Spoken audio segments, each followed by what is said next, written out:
Hey guys, Tony here, CCxRC, and I've got another car on the bench for you. It's the DHK Hobby Cage-R, or Cage-R, or 8142 as Gearbest calls it. And I'll go ahead and say that Gearbest sent this to me to show you guys how it runs, what it looks like, what it comes with, all of the above.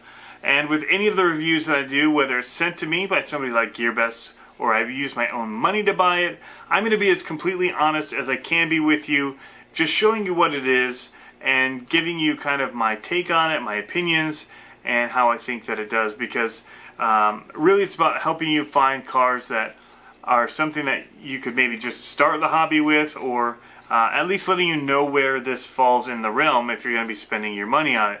And so we're going to be unboxing this, we're going to take a look at it, and then in coming videos we'll do speed tests and we'll jump it, run it through the yard, and just see how it handles. Now this is a two-wheel drive desert buggy. Like I said, it's by DHK Hobby, and I've got a couple other of their vehicles. The DHK Zombie, which is amazing, I love that car, and the Optimus, which is based on the same platform, but it's a buggy instead of a monster truck. And that one's awesome. It's not as rugged as the Zombie because surprisingly, the body posts that for the Zombie help protect the shock towers, because they're not receiving all of the blunt when it's crashing like the exposed shock towers are on the Optimus, that allow them to bend a little easier. And so I've been able to bend it back and not had any real problems with my Optimus, but I do prefer the Zombie. And so now we'll be taking a look at the Cage-R, and it's a low profile, low slung desert buggy. Like I said, it's 1/10 scale.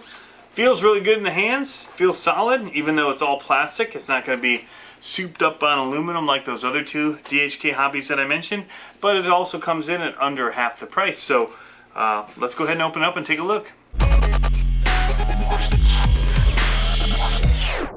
It says here on the box what controller it comes with, which is like the other DHK vehicles that I run. I'm guessing it's going to come with the nickel metal hydride battery, and it's got a fan-cooled 550 brush motor. And it says a 360A forward, 180A reverse, or rear-wheel drive ESC, capable of NiMH or LiPo batteries. So I don't know exactly what the amperage is that works out to, 360A. But we're going to go ahead and just pull all this stuff out of the box here. Alright, so here's everything that comes in the box. We get our instruction manual here in a Ziploc baggie, as well as a couple other small little pieces. Looks like an antenna tube, and instructions for some of the smaller electronic components and setting the ESC and all of that. And here's going to be the two-wheel drive Cage-R instruction booklet with all the part numbers, how to build it, yada yada yada. So these are great to have, lots of visuals for knowing what you're dealing with this truck. Here's the little wall charger. Again, it's going to be an EU plug, so you'll need, if you're in the US, an adapter to make this work with our power system here. The controller is a standard DHK, like the Zombie or the Optimus.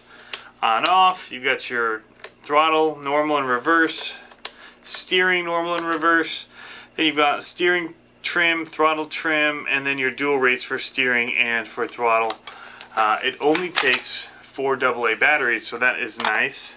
So let's go ahead and let's take the top off of this and let's see what we've got inside. I like the plastic body. It's kind of a nice low slung desert buggy here. So you can see not a ton of ground clearance. First things that we'll point out are the plastic chassis, as we're talking about ground clearance. Nice solid piece of plastic. The tires are nice and grippy. They've got foam in them. The suspension feels pretty good.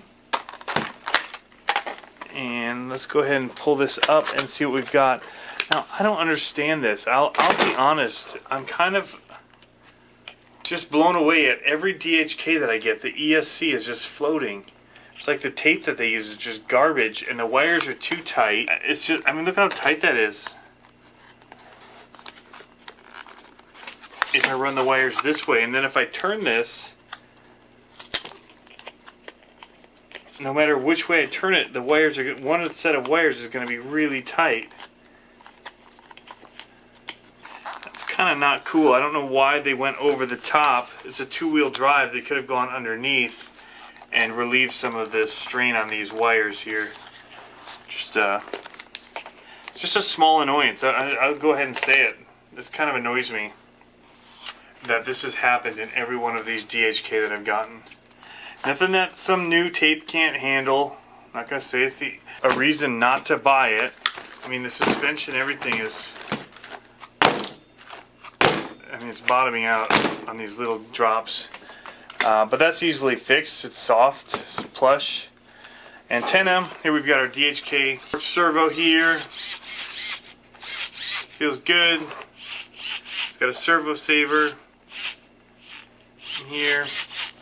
Everything's plastic up front, but that's not bad, especially for a little basher like this.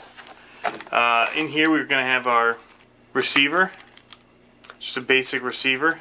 It'll do. The 550 motor.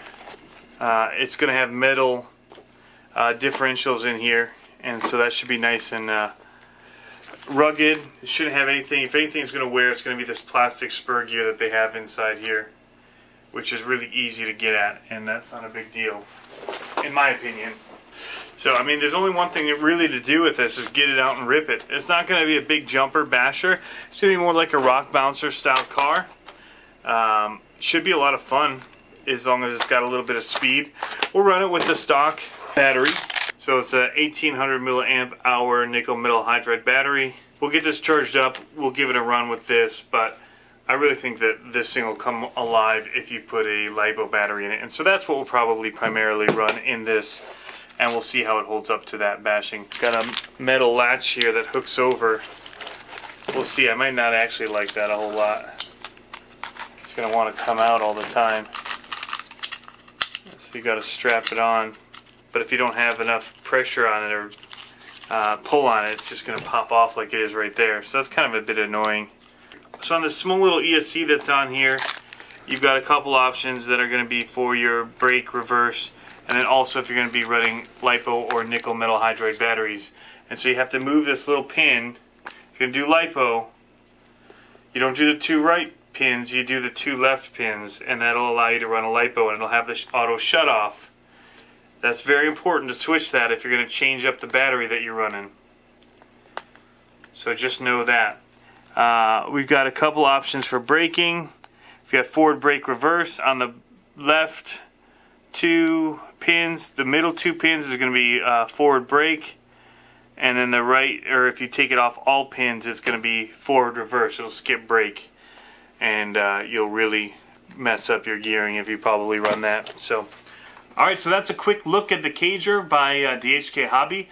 As always, guys, I hope that these are informative. They help you understand what you're looking at, even if I'm not the most technical on all the different parts of the A-arms and the types of shocks and all of the different naming conventions for everything. I'm still, I'm into this a couple years, but I'm not a car guy, and so it's been a lot for me to learn. And I do know that this one isn't as capable as some of the others. There's not as many modifications that you can do out of the box. As far as tuning, the steering, and all of that. But hopefully it'll be a capable basher, and it can just be something fun that you take right out of the box, you drop it on the ground, you grab your controller, you hit go, and you just have fun RCing. Because that, for me, is what it's all about. More than all the other technical specs and all that, is will it last, will it run, and will it be fun?